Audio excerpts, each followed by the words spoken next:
محترم طلباء، السلام علیکم ورحمۃ اللہ وبرکاتہ۔ بسم اللہ الرحمن الرحیم۔ الحمد للہ رب العالمین، والصلاة والسلام علی محمد سید المرسلین وعلی آلہ واصحابہ اجمعین۔ اللہم افتح علینا حکمتک وانشر علینا رحمتک یا ذا الجلال والاکرام۔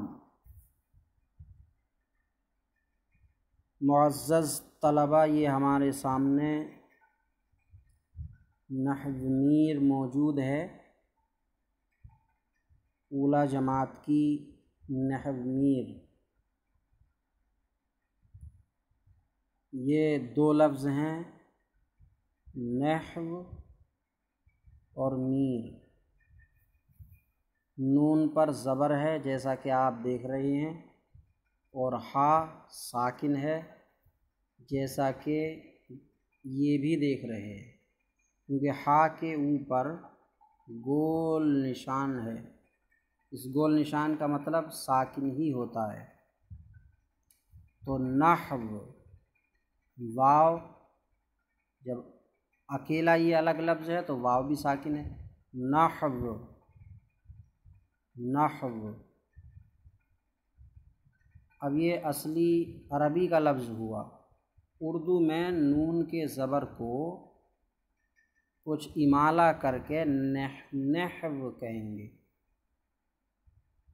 اور اردو میں کسی دشوار جگہ آخر میں اگر دو ساکن ہو جائیں تو پہلے کو فتحہ بھی دے دیتے ہیں یا مناسب حرکت دے دیتے ہیں، تو یہاں زبر دے دیں گے اور نحو کہیں گے، نحو۔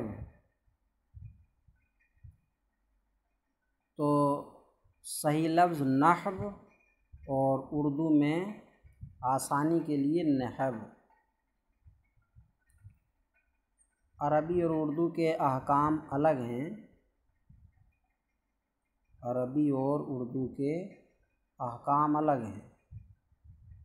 مثال کے طور پر اردو میں زوا اور زا الگ الگ ہیں، دونوں کو الگ الگ پڑھا جائے گا، لیکن اردو میں زا کو اور زوا کو ایک ہی بول دیتے ہیں۔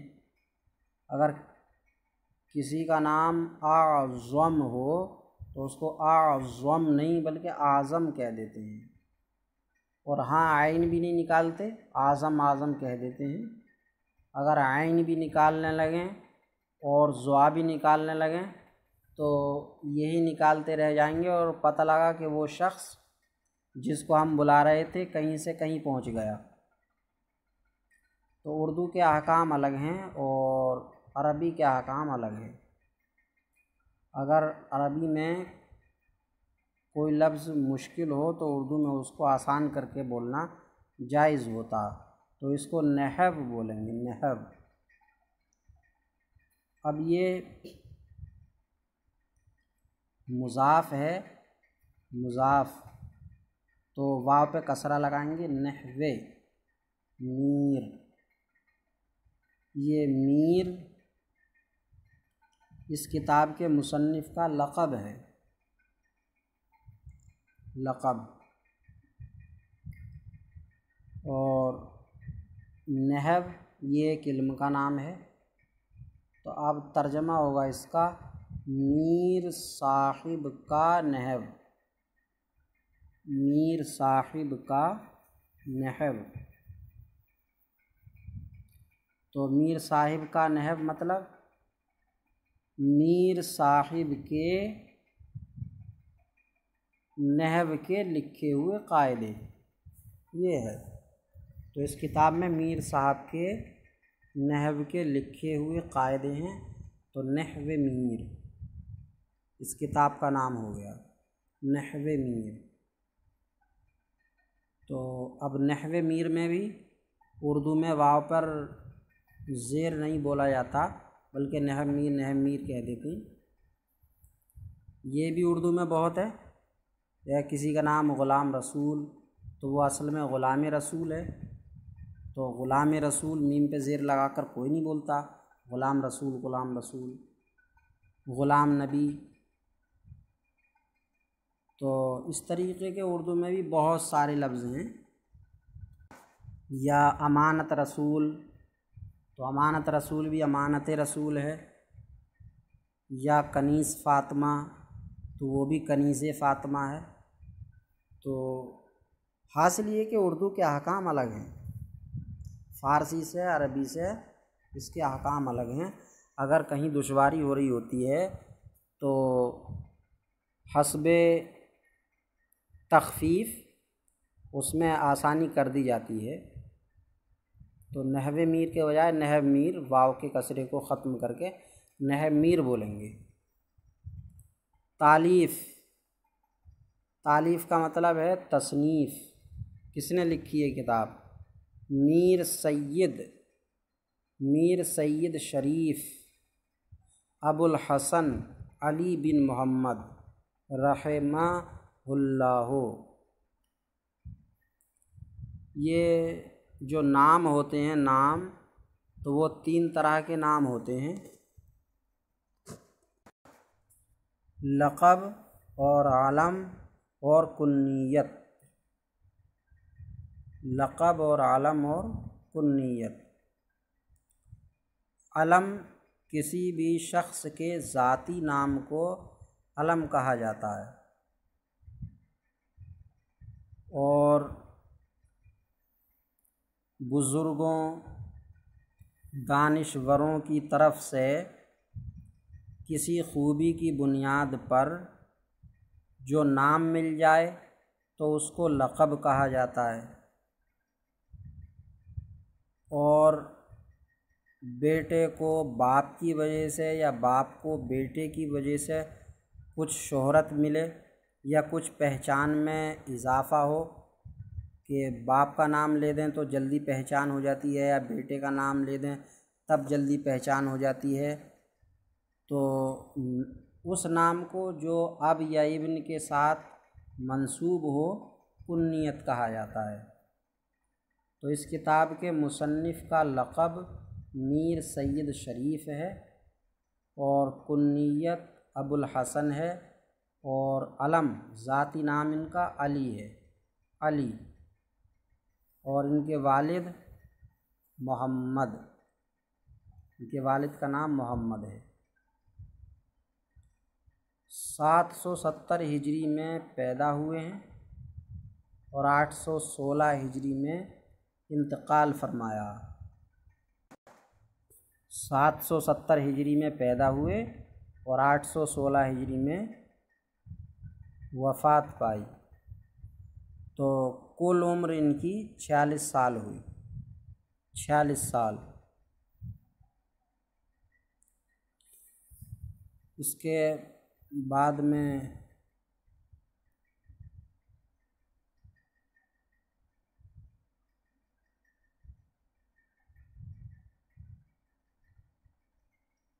بسم اللہ الرحمن الرحیم، اللہ کے نام سے شروع، اللہ کے نام سے شروع جو بہت مہربان رحمت والا۔ بی کا معنی سے، اور بی کے بعد جو سین میم ہے یہ اصل میں اسم ہے، اور اسم کا نام، اسم کا معنی نام ہوتا ہے۔ اللہ یہ خالق ارض و سما کا نام ہے۔ الرحمن بہت مہربان، الرحیم رحمت والا۔ تو اللہ کے نام سے شروع جو بہت مہربان رحمت والا، اور اس کا ترجمہ اس طرح بھی کر دیں گے کہ بہت مہربان رحمت والے اللہ کے نام سے شروع، کیونکہ اللہ موصوف ہے اور الرحمن الرحیم صفتیں ہیں، اور فارسی یا عربی کا اردو میں ترجمہ کرنے کا طریقہ یہ ہے کہ عربی یا فارسی میں جو صفت ہوتی ہے تو وہ بعد میں ہوتی ہے، لیکن اردو میں اس کو پہلے لایا جاتا۔ تو الرحمن الرحیم کو پہلے لایا جائے گا تو ترجمہ ہوگا بہت مہربان رحمت والے اللہ کے نام سے شروع۔ تو صفتیں اردو میں پہلے آتی ہیں، جیسا کہ بولا جاتا ہے کہ حضرت علامہ مولانا حافظ قاری فلاں صاحب، تو علامہ مولانا مفتی حافظ قاری، یہ کئی صفتیں ہو گئیں، سب کو پہلے لا کے تب ان کا نام لیا جاتا ہے۔ تو اسی طریقے سے بہت مہربان رحمت والے اللہ کے نام سے شروع۔ الحمدللہ رب العالمین، تمام تعریفیں، تمام ترجمہ سمجھ لیں کہ ال کا ہوا، حمد پر جو ال لگا ہوا ہے، اس ال کا ترجمہ تمام، سب۔ یہاں پر ہے، ہر جگہ نہیں کہ آپ ہر جگہ ال کا ترجمہ تمام کرنے لگیں۔ تو ال تمام، حمد تعریف، تمام تعریفیں للہ اللہ کے لیے ہیں، جو تمام عالم کا پالنے والا، جو تمام عالم کا پالنے والا۔ اس میں بھی صفت کو پہلے لا کر ترجمہ اس طرح کیا جا سکتا ہے کہ تمام تعریفیں پورے جہان کے پالنے والے اللہ کے لیے ہیں، تمام تعریفیں پورے جہان، العالمین، پورے جہان کے پالنے والے، رب مانے پالنے والا، پالنے والے اللہ کے لیے ہیں۔ رب پالنے والا، پرورش کرنے والا۔ العالمین عالم کی جمع ہے، اور عالم کہتے ہیں اللہ کی ذات و صفات کے علاوہ کل مخلوق کو، اللہ کی ذات و صفات کے علاوہ کل مخلوق کو عالم کہا جاتا ہے۔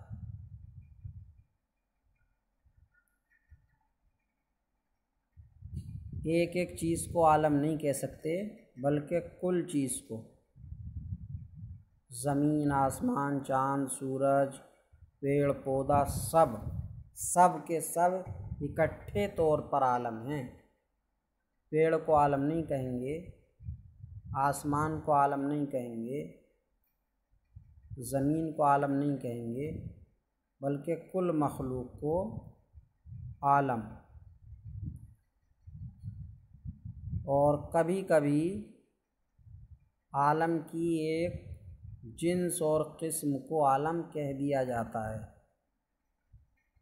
جیسے عالم نباتات، عالم حیوانات، عالم جمادات وغیرہ۔ تو تمام تعریفیں اللہ کے لیے ہیں، جو پورے جہان کو پالنے والا، یا تمام تعریفیں پورے عالم کو پالنے والے اللہ کے لیے ہیں۔ والعاقبۃ للمتقین،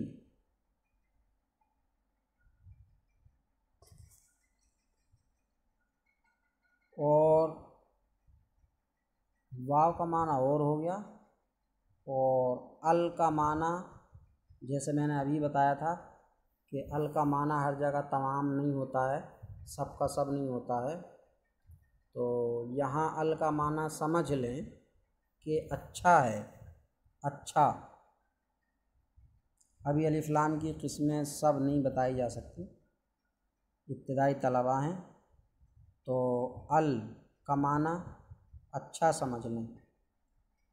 عاقبت معنی انجام، انجام، کسی بھی چیز کا انجام، کسی کام کے بعد آنے والا اثر، پڑنے والا اثر۔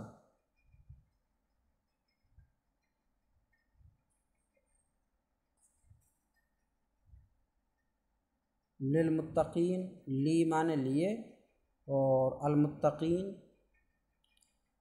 نیک لوگ، پرہیزگار۔ متقین متقی کی جمع ہے، تو ترجمہ ہوگا اور اچھا انجام پرہیزگاروں کے لیے ہے، یعنی اچھا انجام جو ہوگا آخر میں جا کے انعام اور اکرام جو ملے گا تو وہ نیک لوگوں کو ملے گا۔ اچھا انجام نیکوں کے لیے ہے۔ اور اگر ال کا معنی اچھا نہ بھی کریں اور انجام ہی رہنے دیں تب بھی اچھے انجام کی طرف اشارہ ہو سکتا ہے کہ اور انجام اچھے لوگوں کا، پرہیزگار لوگوں کا ہے، اور انجام پرہیزگار لوگوں کا ہے، تو اس انجام سے مراد اچھا انجام ہی ہو جائے گا۔ اب وہ کیسے ہوگا تو وہ سن لیں کہ جب بھی کسی چیز کو مطلق رکھیں تو اس سے اس مطلق کا کامل فرد مراد ہوتا ہے۔ جیسے مان لیجئے یہ فصل، یہ موسم آم کا چل رہا ہے، اب چند جگہ آم رکھے ہوئے ہیں، ایک جگہ بیکار گھٹیا ہیں اور دوسری جگہ کچھ اس سے اچھے ہیں اور تیسری جگہ میں سب سے بڑھیا اور اچھا آم رکھا ہوا ہے، تو اب اس کو کہے کہ بھئی یہ ہیں آم یہ ہیں، تو آم یہ ہیں کا مطلب کیا ہوتا؟ جو گھٹیا اور اس سے گھٹیا رکھے ہوئے تھے وہ آم نہیں ہیں، وہ امرود ہیں یا سیب ہیں، کیا ہیں وہ بھی آم ہی ہیں مگر وہ کم کوالٹی کے ہیں، اور یہ اچھے والے آم جو ہیں یہ بڑھیا کوالٹی کے ہیں۔ تو آم اچھی کوالٹی کو ہی کہا کہ یہ ہیں آم، حالانکہ آم وہ بھی ہیں جو ان سے گھٹیا ہیں، تو مطلب یہ ہے کہ وہ آموں میں کوئی آم نہیں ہے، آم تو یہ ہیں جو بڑھیا ہیں۔ تو اسی طریقے سے انجام دو ہیں، ایک گھٹیا انجام ہے، ایک اچھا انجام ہے۔ تو گھٹیا انجام کوئی انجام میں انجام نہیں ہے، گھٹیا انجام کوئی انجام میں انجام نہیں ہے بلکہ انجام تو اچھا ہی انجام ہے۔ تو اس طریقے پر کہا کہ انجام نیکوں کا ہے، یعنی اچھا انجام، جیسے آم تو یہ ہیں یعنی بڑھیا آم، تو انجام اچھے لوگوں کا ہے۔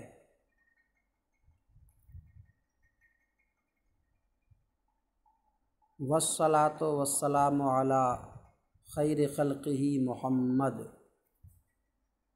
اور درود و سلام نازل ہو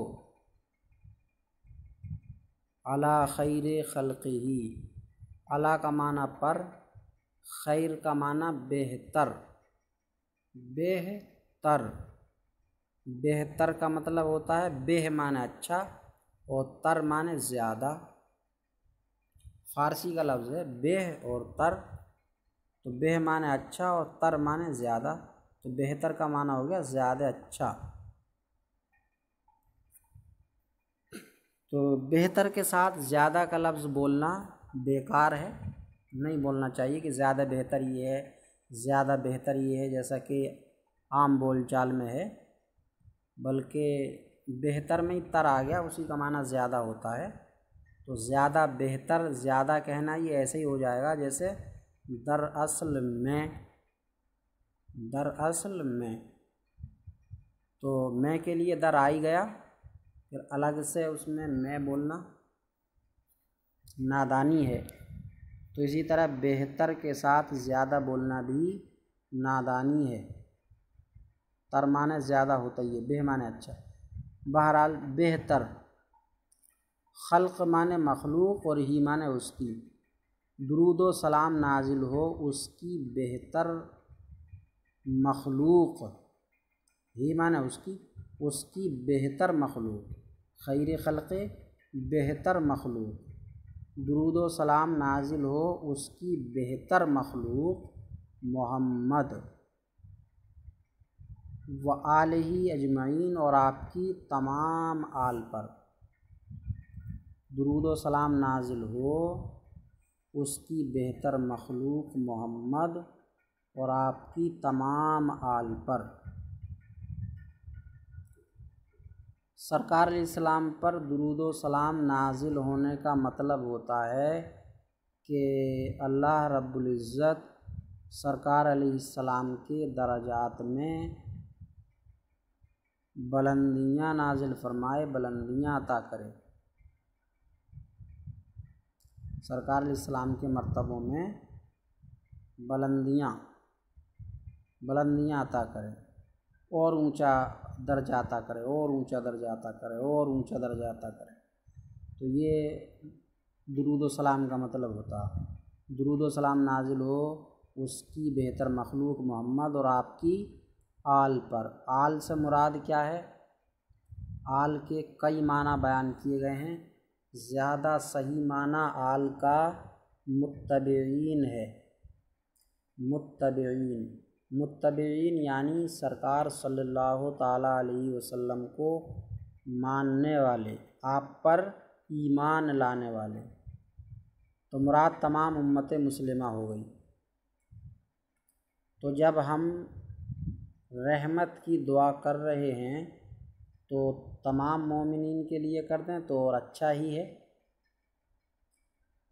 ورنہ تو آل کا معنی خاندان نہیں ہو سکتا، کیونکہ اگر یہاں خاندان معنی کر دیں تو ہوا ترجمہ کہ درود و سلام نازل ہو اس کی بہتر مخلوق محمد اور آپ کے خاندان پر، تو آپ کے خاندان پر تو کتنے بڑے بڑے صحابی، بلکہ تمام صحابی رہ جائیں گے، کیونکہ صحابی کا تو ذکر یہاں ہے نہیں، بعض جگہ تو ہوتا ہے کہ وعلی آلہ و اصحابہ، یہاں اصحاب کا ذکر ہی نہیں ہے، تو تمام صحابی سرکار صلی اللہ علیہ وسلم کے خاندان سے نہیں ہیں، وہ رہ جائیں گے۔